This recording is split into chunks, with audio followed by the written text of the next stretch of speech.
காலை நேர பிரதான செய்திகளின் ஊடாக நர்மதா சிறில் முதலில் தலைப்பு செய்திகள். ஜனாதிபதி செயலகத்தின் 26 வாகனங்கள் மாயம், தணிக்கை அலுவல விசாரணையில் அம்பலம். மாத்தறை தேச பிரதான வீதியில் பாரிய விபத்து, 19 பேர் வைத்தியசாலையில் அனுமதி. முன்கூட்டிய பொது தேர்தலை நிராகரித்தார் பிரித்தானியாவின் புதிய பிரதமர். இனி விரிவான செய்திகள்.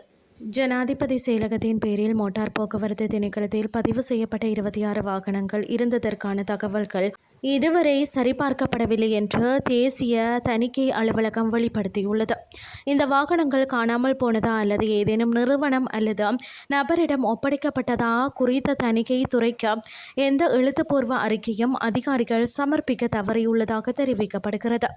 இதன்படி சம்பந்தப்பட்ட அந்த 26 வாகனங்கள் கண்டுபிடிக்கப்பட்டது மற்றும் அவற்றின் தற்போதைய நிலை குறித்து குற்றப்புலனாய்வுத்துறை தற்போது ஒரு சிறப்பு விசாரணையை தொடங்கியுள்ளதாக தெரிவிக்கப்படுகிறது.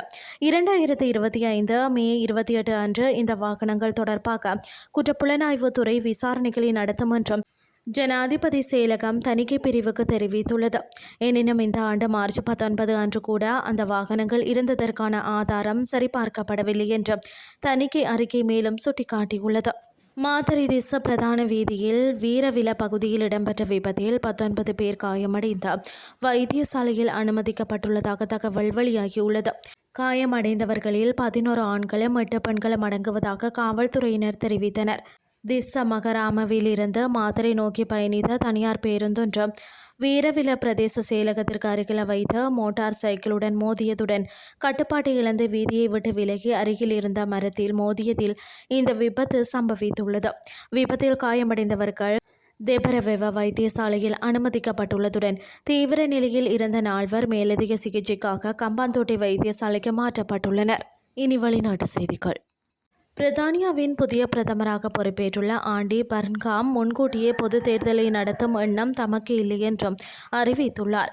முன்னாள் பிரதமர் கியர் ஸ்டார்மரிடமிருந்து அதிகார பொறுப்பை ஆண்டி பர்ன்காம் கடந்த திங்கட்கிழமை ஏற்றுக்கொண்டார்.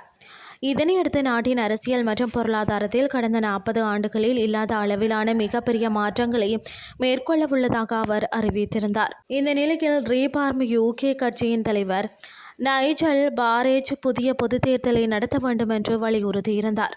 இது குறித்து ஊடகங்களுக்கு அளித்த பேட்டியில் ஆண்டி பர்ன்காம், நாம் நாடாளுமன்ற ஜனநாயக முறையில் வாழ்கிறோம்.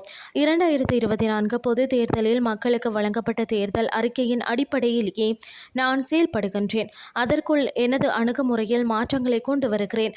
ஆனால் இப்போது நாட்டை சீராக இயங்க செய்வதே மிக முக்கியமான முன்னுரிமையாகும்.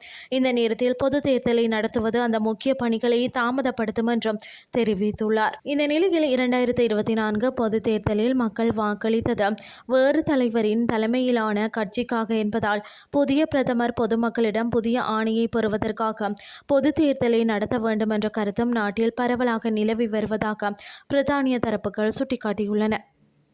இத்துடன் செய்திகள் யாவும் நிறைவடைகின்றது. அடுத்த இரவு 8:30 எதிர்பாருங்கள். நன்றி.